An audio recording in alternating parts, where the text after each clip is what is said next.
Hola, mi nombre es Feria Sabina y yo presentaré lo que es el conductismo. Según Skinner, es la conducta o comportamiento que se estudia en las personas o animales a través de procedimientos o experimentos. Los principios fundamentales que adquieren algunas teorías del conductismo son estas. La conducta está regida a variables. Esto significa de que en cualquier persona puede cambiar las conductas, depende en qué tipo de ambiente estén. Algunos conductistas creen que todos nacen con una tabula. Esto significa que los comportamientos son innatos, entonces se van moldeando a través de los años. B. El aprendizaje conductual. Desde esta perspectiva, el aprendizaje debe ser observado, entonces podemos decir que puede ser conductual. Un ejemplo de esta puede ser cuando los profesores entregan exámenes, dependiendo de qué calificación tengan los alumnos, significa que hubo un cambio conductual. Sin embargo, si nunca haces exámenes, pues nunca vas a ver si hubo un cambio. C. La conducta es un fenómeno observable e identificable. Eso significa que las respuestas internas de la conducta pueden ser modificadas. Algunos conductistas piensan de que los cambios internos, o sea, los pensamientos y todo eso, no pueden ser observables, entonces determinan que las personas son como cajas negras. D. Las conductas maladaptativas son adquiridas en el aprendizaje y pueden ser modificadas. Esto significa que mientras tú cambies el estímulo, tú puedes cambiar los sentimientos de la persona y que ya no se comporte de cierta manera. E. Las metas conductuales han de ser discretas y específicas. Necesitamos considerar que dos respuestas semejantes no necesariamente pueden venir del mismo estímulo y un mismo estímulo no puede venir de una respuesta. F. La teoría conductual se focaliza en el aquí y ahora. Es necesario saber aquí, en el momento, las respuestas cruciales que se están determinando al momento de hacer las conductas. Ahora hablaremos de los tipos de aprendizaje de la teoría conductual. Refiriéndonos a la definición de aprendizaje de la teoría conductual, se refiere a adquirir nuevos conocimientos de forma permanente debido a las experiencias o habilidades que uno tiene. Dentro de los tipos de aprendizaje en la teoría conductual existen 4 procesos, que son los de condicionamiento clásico, operación por continuidad, condicionamiento operante y observación de imitación. Para adentrarnos más de los procesos les hablaré de cada definición de cada uno. Empezaremos con el condicionamiento clásico. ¿Qué es el condicionamiento clásico? Se puede definir como el proceso de una respuesta que ocurre tras un determinado evento, pero lo que quieren hacer es hacer la misma respuesta, pero con otro determinado evento. El condicionamiento clásico fue descrito por Ivan Plavov debido a sus estudios con animales. Este asoció al ruido de una campanita de la comida de un perro, entonces lo que hace es que al momento de que suene la campanita, pues el perro salive. Podemos observar que el estímulo neutro sería la comida, el estímulo incondicionado sería la campanita y la respuesta incondicionada o condicionada sería la salivación del perro. Más adelante el científico John Watson intentó probar esto con humanos, haciendo como que un ejemplo sería de que los bebés no le tenían miedo como a las ratas, a las cucarachas y esas cosas, y conforme crecían pues le tenían más miedo. Esto resultaba de que este miedo no era un miedo innato, sino de que por las condiciones del ambiente se iba dando.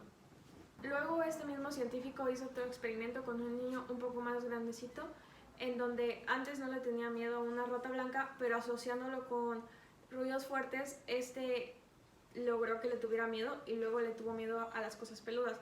Entonces esto no se aprende innatamente, sino que son comportamientos aprendidos. Ahora veremos algunos de los procesos en el aprendizaje del acondicionamiento clásico. El proceso mediante la respuesta acondicionada aumenta significa adquisición. Sin embargo, la extinción significa la pérdida del acondicionamiento mediante el estímulo.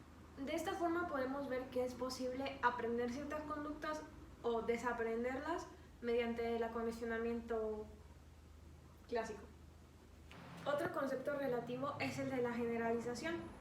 Es la respuesta generalizada al emitir cierto estímulo generacional, aunque no idéntico al estímulo generado principalmente. Por ejemplo, a un niño que mordió a un perro, pues este le puede temer a todos los perros, hasta los inofensivos. Sin embargo, asocia al perro que lo mordió como todos los perros que son malos, digamos. Sin embargo, existe otro proceso que es la discriminación, en donde la persona aprende a diferenciar el estímulo condicionado de otros distintos estímulos. Pongamos el mismo ejemplo del perro, en donde el perro muerde a la persona, pero ahora él va a poder distinguir entre los perros inofensivos y los perros agresivos. Al tener en cuenta todos los procesos de condicionamiento que hay, el educador no solo va a poder comprender ciertas actitudes que el alumno tiene en el modelo de aprendizaje, sino también moldearlas. Un ejemplo del acondicionamiento clásico puede ser que en una clase estén aprendiendo el inglés. Entonces, lo que haría el educador es asociar una palabra en inglés con una palabra en castellano, o sea, el mismo significado. Entonces, eso significaría que sería un estímulo de asociación, por lo cual, en un cierto tiempo, la palabra en inglés puede evocar la misma respuesta que la palabra en español. Sirve para explicar ciertas actitudes, pero también para modificarlas o moldearlas. Igualmente se reporta en un estudio de hace varios años que en una escuela intentaron cambiar los prejuicios raciales que tenían los niños hacia las personas de color. Entonces lo que hicieron es darles algunos libros para leer en donde tenían dibujos de personas blancas y personas negras haciendo actividades de clase media. Los niños que leyeron ese tipo de libros pues cambiaron sus prejuicios. En cambio, los niños que solo leyeron donde había personas blancas seguían siendo más prejuiciosos.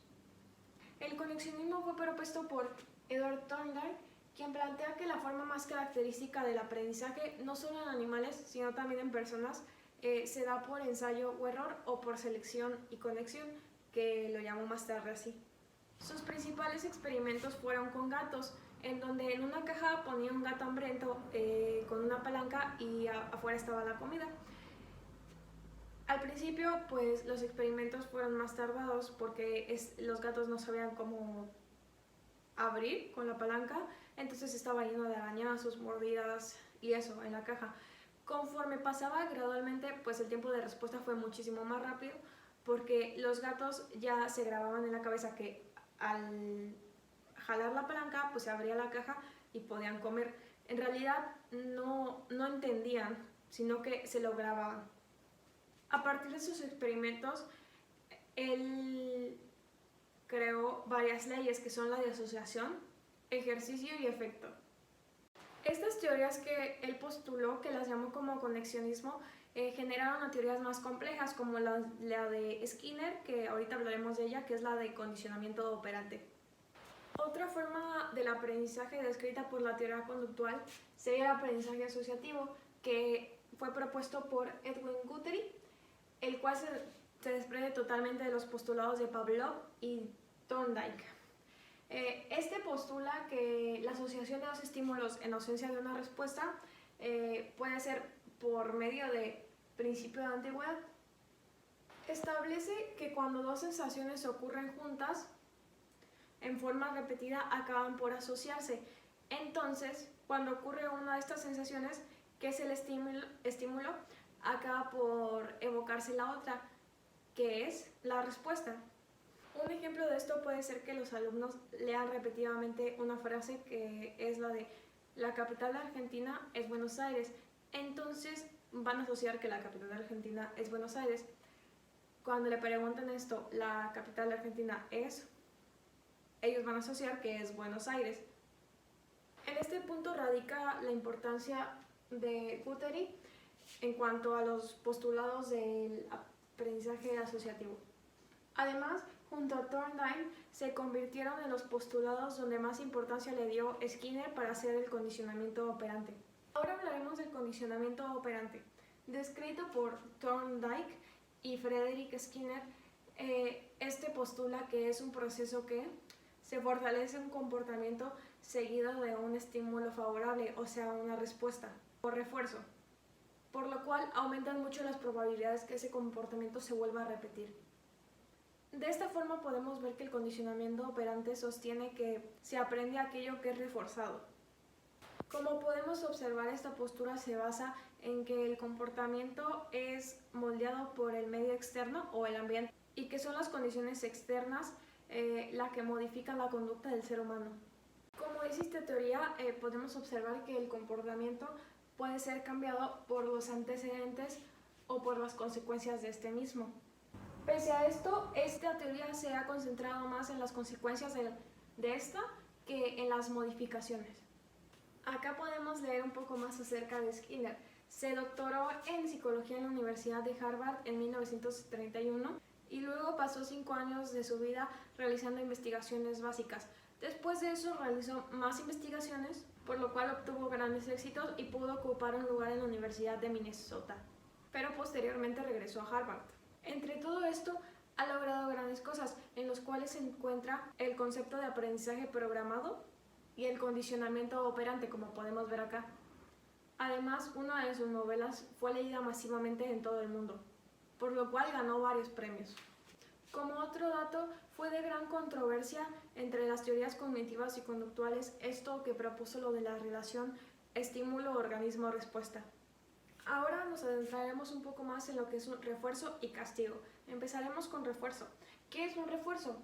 Se define como un evento que, presentado después de una conducta, aumente la probabilidad de que dicha conducta se repita nuevamente. Tenemos diferentes tipos de refuerzo. Tenemos el refuerzo positivo y el refuerzo negativo. ¿Qué es el refuerzo positivo? Son aquellas consecuencias que al ser presentadas aumenten una respuesta. Esto se le llama refuerzo positivo. ¿Y qué es el refuerzo negativo? Son aquellas consecuencias que al ser retiradas aumentan que la respuesta vuelva a ocurrir. Un ejemplo de refuerzo positivo es cuando a un niño se le da una buena nota por haber estudiado, pues este va a tender a repetir buenas calificaciones. Y un ejemplo de refuerzo negativo es cuando un niño lo echan de la clase la maestra, entonces porque lo echan va a seguir repitiendo esa conducta de mal comportamiento. También tenemos el refuerzo primario, que son aquellos que se relacionan con la satisfacción de las necesidades biológicas, por ejemplo la comida o el agua, y el refuerzo secundario, que son los refuerzos que son aprendidos asociando a las necesidades biológicas, por ejemplo el dinero, las buenas calificaciones o los elogios. Ahora hablaremos del castigo. El castigo es una consecuencia que después de una conducta hace que disminuya la probabilidad de que la conducta se vuelva a repetir en otras ocasiones. Tenemos dos tipos de castigo, que es el positivo y el negativo. En el castigo positivo consiste en la aparición de un evento displacentero o doloroso, mientras que en el negativo es todo lo contrario, se le agrega un evento displacentero o doloroso. Para poner un ejemplo en el positivo, podemos decir que una maestra dejó a los alumnos copiar 30 palabras en el pizarrón porque se portaron mal, mientras que en el castigo negativo, porque los alumnos se portaron mal, la maestra no dejó salir a nadie al receso. Como siempre, para que un castigo o refuerzo sea efectivo, debe cumplir ciertas condiciones. La primera es que debe tener contingencia temporal, o sea que el castigo va a ser muchísimo más efectivo mientras menor tiempo haya entre la mala actitud y el castigo. Después sigue la constancia. Esto significa que el castigo será mucho más efectivo entre más constante es. Y el tercero es la eficacia. Esto significa que no basta a la persona con decirle que no se debe hacer esa cierta conducta, sino decirle lo que se debe hacer en realidad ante ese estímulo. Un comportamiento puede ser modificado mediante los antecedentes o las consecuencias de esta. Una forma de manejar los antecedentes es decirle a la persona qué hacer y qué no hacer en ciertas situaciones para saber comportarse, por lo cual saber a qué llevará una conducta positiva o a qué llevará una conducta negativa. A estos estímulos que estoy diciendo se le llaman estímulos discriminativos. Un ejemplo de esto es el prefecto que está en las escuelas.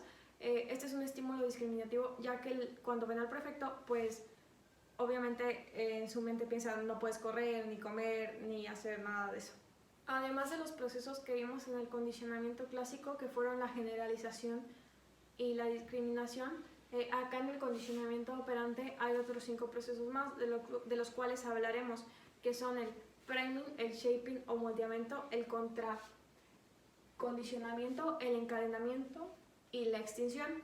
El primero es el priming, que es el proceso por el medio en el cual se provoca el comportamiento deseado, en el cual esta conducta nunca ha sido vista, pero tú la quieres reforzar.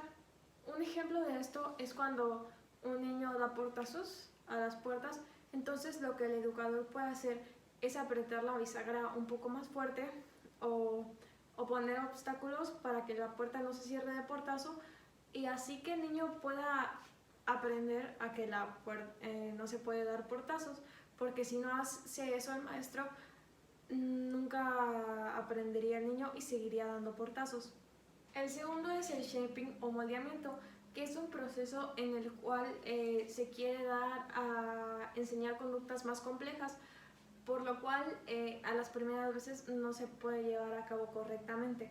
Un ejemplo de esto puede ser en donde un maestro esté dando varias preguntas al alumno, entonces el alumno acierta correctamente la primera vez 8, la segunda vez 15, la tercera vez 6 y la quinta vez 20.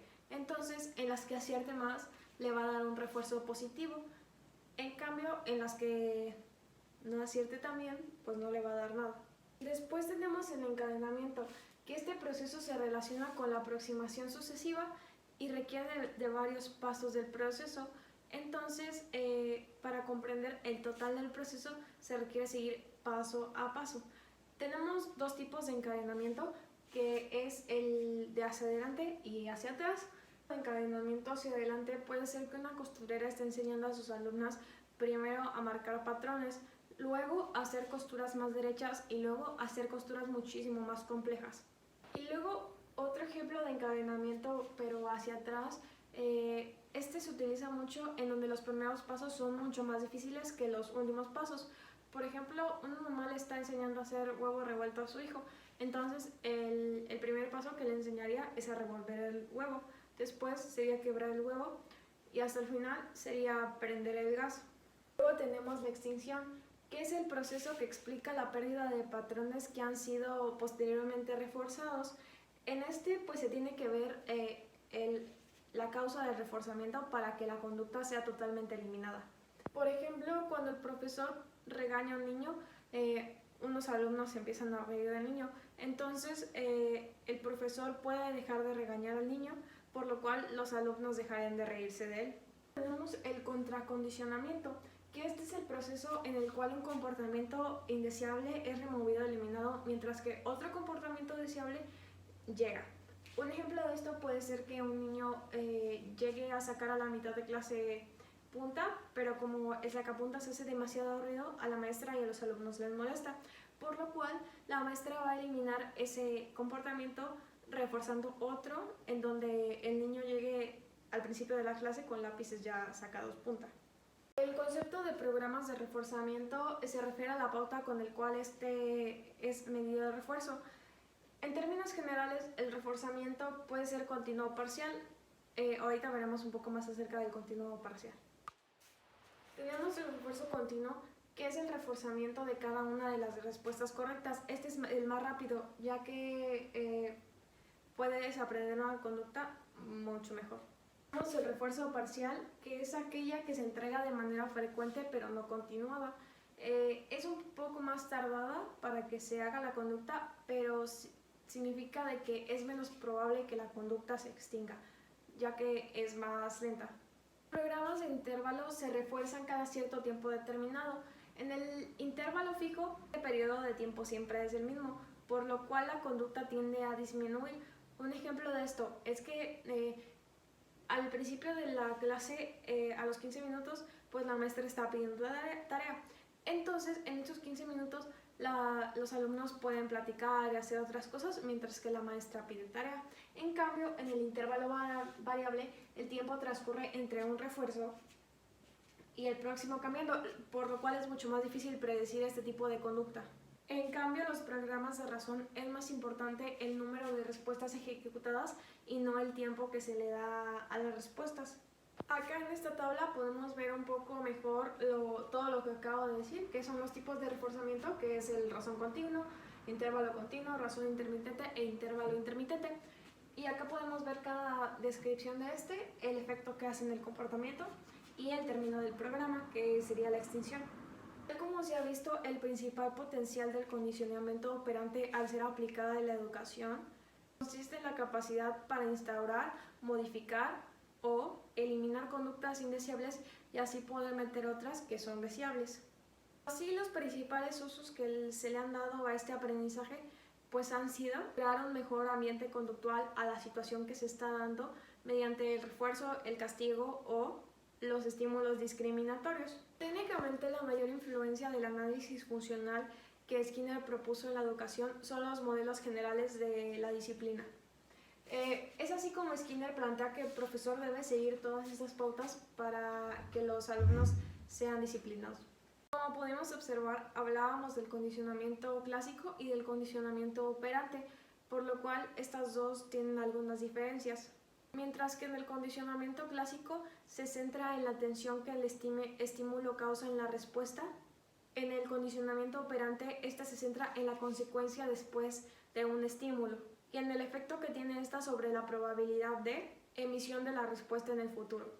Ahora hablaremos del aprendizaje social. Esta es la base de una perspectiva innovadora dentro del conductismo. Los tipos de aprendizaje señalados anteriormente tienen dos características en común, que la primera es que ocurre gradualmente en la medida que se asocian estímulos y la segunda que enfatiza en el rol observable, descartando todos los procesos no observables que son como los pensamientos o sentimientos. Los teóricos del aprendizaje social, si bien validan este proceso, también dicen que es muchísimo más importante otro tipo de aprendizaje para el desarrollo social o de la personalidad, que es el aprendizaje vicario. Esta teoría plantea que si bien las conductas son controladas por fuerzas ambientales más que internas, también existen mecanismos generales de la interpretación que son muy importantes para esta teoría. Por consiguiente, esta teoría, a pesar de que rescata los procesos del conductismo, también agrega al estudio la información en el aprendizaje, el cual se realiza mediante procesos de tipo cognitivo. El aprendizaje vicario ocurre a través de 4 etapas. La primera etapa sería que el sujeto vea un modelo. La segunda etapa sería que el sujeto modifique el modelo o codifique la forma de esta bajo conductas ya modeladas. El tercer componente es la reproducción motora de la conducta observada y por último, que sería el 4, sería la incentivación o modelación. ¿Cuál es la conducta que emite? Otro de los grandes aportes de Bandura es el planteamiento que el aprendizaje vicario está determinado por los procesos de motivación. La motivación puede provenir de 3 grandes tipos de incentivos, que son los directos, los vicarios y los autoproducidos. Eso sería todo. Muchas gracias por ver mi exposición.